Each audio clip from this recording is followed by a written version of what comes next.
Pernah nggak sih kalian ngerasa kalau hidup itu kadang bawa kita ke jalan yang nggak terduga? Penuh lika-liku, yang bikin kita bertanya-tanya, ini maksudnya apa sih? Nah, hari ini kita bakal bahas salah satu kisah paling dahsyat dan inspiratif dalam Al-Quran, yaitu kisah Nabi Yusuf. Ini tuh cerita epik tentang mimpi, pengkhianatan, ujian, sampai kemenangan yang nunjukin gimana takdir itu bekerja dengan cara yang, wah, luar biasa.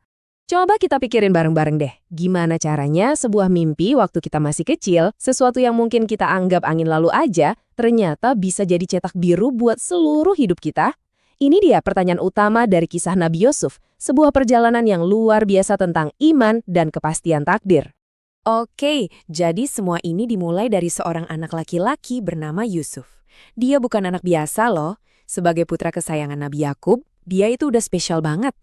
Nah, suatu malam, dia dapat mimpi yang begitu jelas, begitu kuat, sebuah visi yang tanpa disadari jadi pemicu buat rangkaian peristiwa yang nggak pernah dia bayangkan sebelumnya. Jadi, apa sih yang dia lihat di mimpinya? Ini dia, 11 bintang, matahari, dan bulan. Dan yang bikin kaget, semuanya bersujud di hadapannya.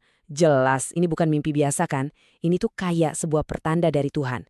Sebuah isyarat tentang takdir besarnya di masa depan. Tapi ya gitu deh, sayangnya mimpi spesial ini ditambah lagi dengan kasih sayang ayahnya yang luar biasa ke dia, malah jadi bumerang.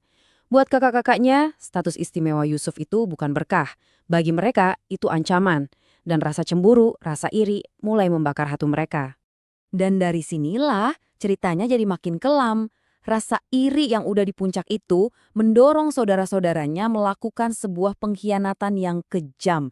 Tanpa mereka sadar, tindakan mereka itu justru jadi langkah pertama yang mendorong Yusuf menuju takdir yang emang udah disiapkan buat dia.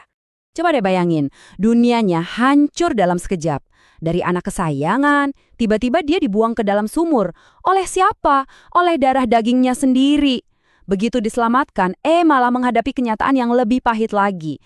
Dijual jadi budak di negeri orang. Benar-benar kejatuhan yang nggak terbayangkan. Tapi ceritanya nggak berhenti di situ loh. Di Mesir, takdir justru membawanya ke sebuah istana. Yusuf tumbuh jadi pemuda yang luar biasa tampan, cerdas, dan berakhlak mulia. Tapi justru di tengah kemewahan inilah ujian terberat buat iman dan karakternya bakal datang. Ujiannya datang dari Zulaiha, istri seorang pejabat tinggi Mesir. Dia terpikat banget sama Yusuf dan berusaha keras buat merayunya. Nah, disinilah terjadi pertarungan batin yang hebat, godaan duniawi melawan ketakwaan pada Tuhan. Dan Yusuf dengan iman yang kokoh memilih untuk takut kepada Allah. Karena ditolak, Zulaikha nggak terima. Dia malah memutarbalikkan fakta, ngefitnah Yusuf buat nyelamatin nama baiknya sendiri. Hasilnya, Yusuf yang jelas-jelas nggak bersalah malah dijebloskan ke penjara. Ironis banget kan? Niatnya berbuat benar malah membawanya ke titik terendah dalam hidupnya. Tapi, uniknya, justru di tempat paling gelap, di dalam penjara, muncul secercah harapan. Allah memberinya karunia istimewa, kemampuan buat menafsirkan mimpi. Dan karunia inilah yang nantinya bakal jadi kunci yang akan membuka pintu kebebasan dan mengubah total nasibnya. Jadi ceritanya, Raja Mesir mimpi aneh banget. Ada 7 sapi gemuk dimakan sama 7 sapi kurus.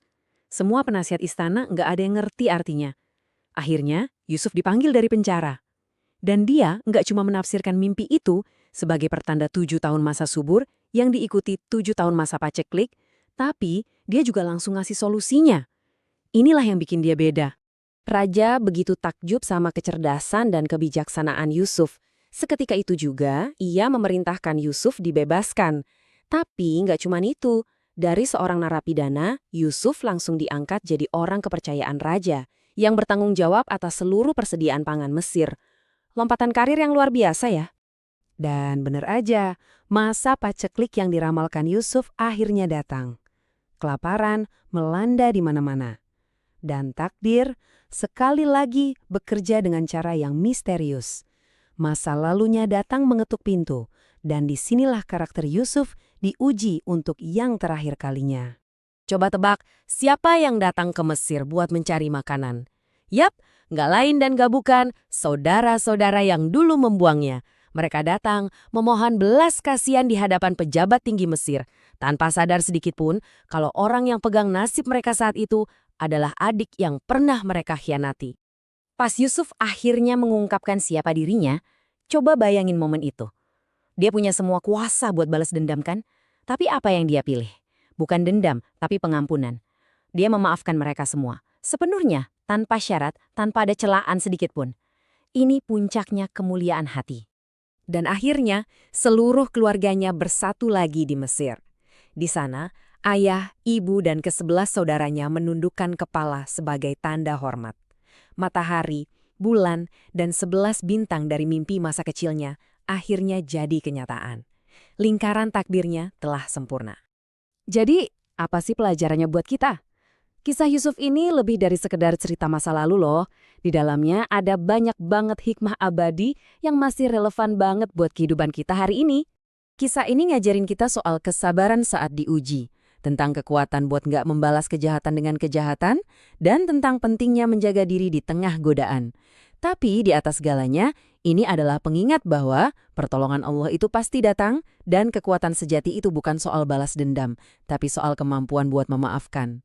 Nah, sekarang giliran kalian. Setelah mendengar seluruh perjalanan hidup Yusuf, dari dasar sumur sampai puncak kekuasaan, pelajaran mana dari kisahnya yang paling klik atau paling nyambung dengan apa yang lagi kalian hadapi sekarang? Coba deh renungkan sejenak.